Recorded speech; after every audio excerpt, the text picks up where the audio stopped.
نحمده ونصلي على رسوله الكريم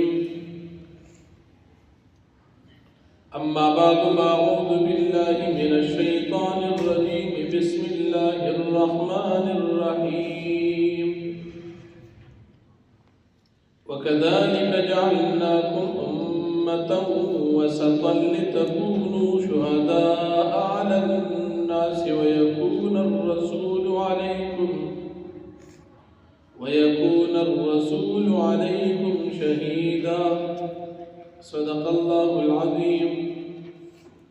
سورة بقرة دویمه پارا یوسل دریسل وختم آیت دی. په مخکې آیت کریمه کې د اهل کتاب او د مشرکانو قباحت او بدبختی او بیوقوفی بیان شو. په دې آیت کریمه کې د هغوی د اعتراض جواب او د نبی علیہ السلام د امت صفت ذکر کی. اللہ رب العالمین فرمائی تاسو می یو اعتدال وال امت ګرځولي او په قیامت کې به تاسو د خلکو خلاف د پیغمبرانو په حق کې گواهی ورکوي او دا نبی علیہ السلام بس تاسو په حق کې بیا گواهی ورکوي او د قبلی د تحویل حکمت الله پاک بیانوي چې تاسو تما د بیت الله نه بیت المقدس ته د مخکولو کوم حکم وکړو نو دا ستاسو امتحان دا ستاسو مستقل ابدی قبله ګرځول نو بلکې ستاسو امتحان اخیستلو چې تاسو بیت الله نه بیت المقدس ته مخ اړولو کې حکم منئ کنه. او بیا دی یهودیانو عیسیانو اهل کتاب اعتراض وکړو چې د کوم خلکو بیت المقدس طرف ته د 14 میاشتې کې منځونه کړي دي د دې خلکو منځونو به صحال شي ځکه ستاسو مستقل قبله بیت الله کعبه ده چې دا کوم مسلمانان په دغه دوران کې وفات دي چې هغوی منځونه بیت المقدس طرف ته کړي دي د هغوی منځونه به څنګه شي. الله پاک فرمایي ستاسو منځونه زه ضایع کوم نه که بیت المقدس ته مو منځونه کړي دي هم زما حکم او که بیت الله طرف ته مخ کړي دي او منځ مو کړي کعبې شریفې ته دا هم زما حکم ستاسو منځونه زه نه ضایع کوم. دا د آیت کریمه مختصر خلاصه شو. د نبی علیہ السلام امت د نور امتونو په نسبت باندې دا یو افضل امت یو لاک 40,000 کم و بیش پیغمبرانو په امتونو کې افضل امت د نبی کریم صلی الله علیه وسلم امت دی او دا آیت کریمه دلیل د نبی علیہ السلام د امت د افضلیت. اوس د دې آیت تفسیر پیغمبر علیہ السلام په حدیث د بخاری شریف کې کړی. دې خبرې کې موږ اکثر او تاسو ګورو چې درس کې موږ دا خبره اکثر کوو چې دا حدیث د پیغمبر د قرآن تشریح ده. د دې غرض او مقصد زموږ دا دی چې دا حدیث د پیغمبر د قرآن دشمنی نه ده بلکې دا د هغې وضاحت دی. نو چې نن کوم بې ایمانه خلک لګیا دي حدیث او قرآن مقابل پیش کوي دا دروغ وایي. حدیث د پیغمبر د قرآن خلاف نه د هغې په دشمنۍ خو نه دي دا خو د هغې دپاره شرح او د هغې یو اسان وضاحت به تاسو نن هم انشاءالله درس کې ووایو. آیت کې الله پاک فرمایي تاسو به د خلکو د پاسه گواهی ورکوي. نور خبر آیت کې نشته. نو دا خلک به څوک کې او گواهی به څوک ورکوي او کوم ځای به ورکوي دا په دې آیت کې ښکاره نشته. نو اوس یو سړی وایي زه قرآن منم او حدیثونه نعوذ بالله ټول غلط دي لکه دغه کوم بې ایمانه چې مړ شو د هغه فتنه اوس هم شته. د هغه وایي دا حدیثونه د قرآن د مقابلې دپاره لیکلي شوي دي که نه بې ایمانه چې کوم مردار شو اوس هغه ناجایز بچی لګیا دی الله به دې مردار کړي. نو ګوره چې دا حدیث ته ونه منې نو د دې آیت مطلب به څه شي؟ تاسو به د خلکو دپاره ګواهي ورکوئ، نو د چا دپاره به ورکو، د چا خلاف به ورکو، چرته به ورکو، څوک به ورکو، دا پکې شته؟ آیت کې دا ښکاره نشته. که پیغمبر به ستاسو باره کې ګواهي ورکړي نو دا به کوم پیغمبر ورکړي؟ حدیث کې نوم خو نه دی ذکر کړی. او دا گواهی به کوم ځای کې ورکړي او کله به ورکړي دا په دې آیت کې ښکاره نشته. نو دا تشریح پیغمبر علیه السلام کړی دی. بخاری شریف حدیث قیامت کې الله رب العالمین په وړاندې قومونه به د خپلو پیغمبرانو د تبلیغ نه انکار وکړي.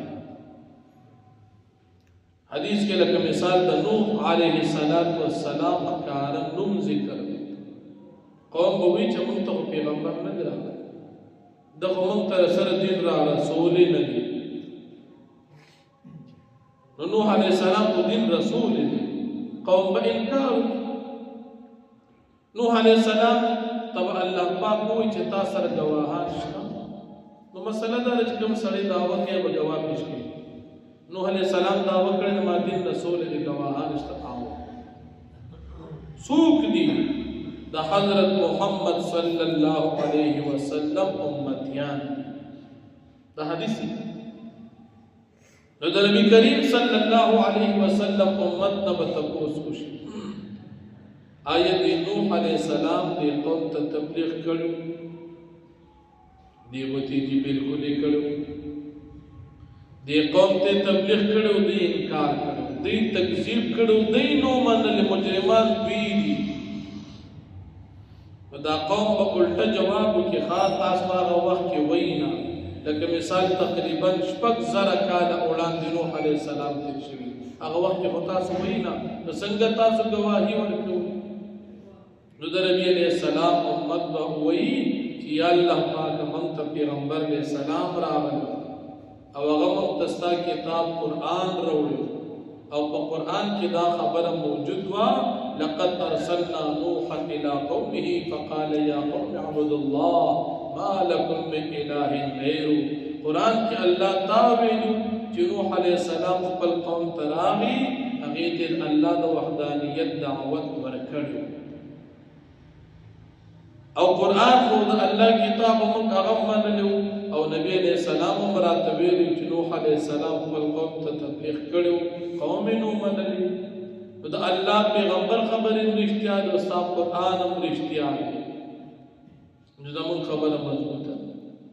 د دې دپاسه به نبي کریم صلی الله علیه وسلم ګواهي ورکړي چې یا الله د نوح علیہ السلام هم رښتیا ووي او زما د امت هم رښتیا ووي.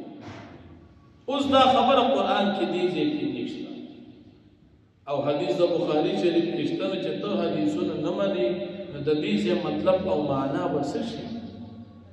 ګوره استاد د دې دپاره چې په خبره خلک پوهېږي. نو د قرآن استاد څوک اولنی؟ نبی علیہ السلام. چې د نبی علیہ السلام خبرې منې نو ته په سبق پوهېږي. نو چې د نبی علیہ السلام خبره نه منې نو ته په سبق څنګه پوهېږي؟ ځکه سبق دپاره خو استاد خبرې پکار چې استاد څه وایي منې که اب تا پوهېږي په سبق. نو نبی علیہ السلام په قرآن تا پوهېږي. نو هغه د نبی علیہ السلام خبرې په جدا کتاب کې راغلي دي چې هغه د حدیثونو کتاب دی او دا گواهی به د نبی علیہ السلام امت د ټولو پیغمبرانو په حق کې ورکوي. نو یو خو دا مسئله معلومه شوه چې د قرآن سره د پیغمبر حدیثونه منل فرض دي. کم سړی چې قرآن مني وایي حدیث نه منم دا د سره مسلمان دی. لکه تاسو ته آسان وي چې دې ځای کې خو دا خبرې نشته نو په آیت به پوهېږي څنګه او آیت کې سرې دا خبرې خو تا د پیغمبر علیه السلام کړي هله به ته پوهېږي. نو حدیث منل دا فرض. بل پکې دا معلومه شو چې د نبی علیه السلام امت اتفاق دا قابل حجت دی چې دې ته ویلی شي اجماع او اتفاق د امت دا معتبر دی.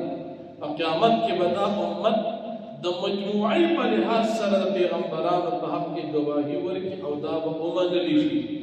نو د دې ټولو خبرې ټیکي نو په شریکه په اتفاق سره امت مسلمه یو خبر وکړي دا حجت او دلیل دی د دې آیت کریمه نه مفسرین محدثین فقها د نبی علیہ السلام د امت اجماع حجت کېدل ثابت دی چې مسلمانان په یو خبره متفق شي دا به جایز دي ولی حدیث د نبی علیہ السلام د مشکات شریف حدیث دی نبی کریم صلی اللہ علیہ وسلم فرمائی کہ اللہ رب العالمین زما امت پا گمراہی نہ جمع کری چې دی ټول یو خبرو کی دا بٹی کی یو سړی غلط کی دی شي دو غلط کی دی چې ټول پټولا غلط کی دی نشي د دې وجنا زمنګ دا سلور مذهب د مسلمانانو اصول سلور دي قرآن سنت اجماع او قیاس شرعی چې د مجتهد اجتهاد اجماع حجت او دلیل دی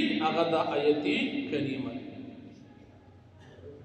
نو مثلا مجتهدین اول قرآن نه راوباسي که قرآن کریم کې ښکارنی دا حدیث نه راوباسي که حدیث کې نه د اجماع نه او کاږي کې نو بیا خپل قیاس وکي دا غي د پار دلیل د آیت کریمه چې د نبی علیہ السلام د امت اتفاق دا حجت او دلیل نو الله جل شانه فرمایي وَكَذَلِكَ جَعَلْنَاكُمْ أُمَّةً وَسَطًا او هم دارنگی من تاسو گرزولی یو امت وسطا اعتدال والا درمیانا یہودیانو کے دیر سختی وا عیسیانو کے دیر سستی وا د نبی علیہ السلام امت دا درمیانا دی نپک دیر سختی او نپک دیرا نرمی او الحمدللہ زمان استاسو چکم جماعت دا اهل سنت والجماعت دی دا هم دا اعتدال بریلیانو او د باړي پیر په مریدانو کې ډیره سستی ده او په وابیانو او پنځپیریانو کې ډیره سختی ده او اهل سنت والجماعت د اعتدال والدي نه بے ځای فتوی لګي او نو غیر دین ته دین وي چې کوم چیز دین بیا هغه مني او چې کوم دین ني هغه دین نه مني دا سم نه کی چې د دین مسله به دا غین انکار وي او دا سم نه کی چې دین مسله ني او وې د دین مسله دا نو نه بدعت کوي او نه الحاد کوي دا د نبی علیہ السلام د امت اعتدال دلیل لتكونوا شهداء على الناس پارادی چې تاسو شی گواہی ورکون کې په خلکو باندې ويكون الرسول عليكم شهيدا او شب پیغمبر علیہ السلام پتا سو باندې گواه په قیامت دا مسله د قیامت په حدیث کې ذکر دی وما جعلنا القبلة التي كنت عليها او من نو ګرځولیا قبله چې تاغي طرف ته منسکولو الا لنعلم من يتبع الرسول مگر د پاره دي چې مخکار کو خلق ته چې څوک تابعداري کوي د نبی عليه السلام ممن دا غچانا ينقلب على عقبيه چې دی اوړي په خپل پندو باندې ایر د قبلي سره د کعبه سره محبت دي او کده الله سره محبت دي نو کده کعبه سره محبت نو بیت المقدس ته خلق نه مکه او چې د الله سره محبت نو چې کوم طرف حکم کیږي هغه ته مکه وان كانت لكبيره او یقینا دا قبلی او ریدل دا خامخا گران دی الا علی الذین هدى الله مگر آسان دے کسانو ته چلا پاک غی ہدایت کړي دي وما كان الله ليضيع ایمانکم او ندی الله پاک چې ضایع کی استاسو منزنا ان الله بالناس لرؤوف الرحیم یقینا الله پاک دی په خلق باندې ډیر زیات مهربان او رحم کوونکی ذات واخر دعوانا الحمدلله رب العالمین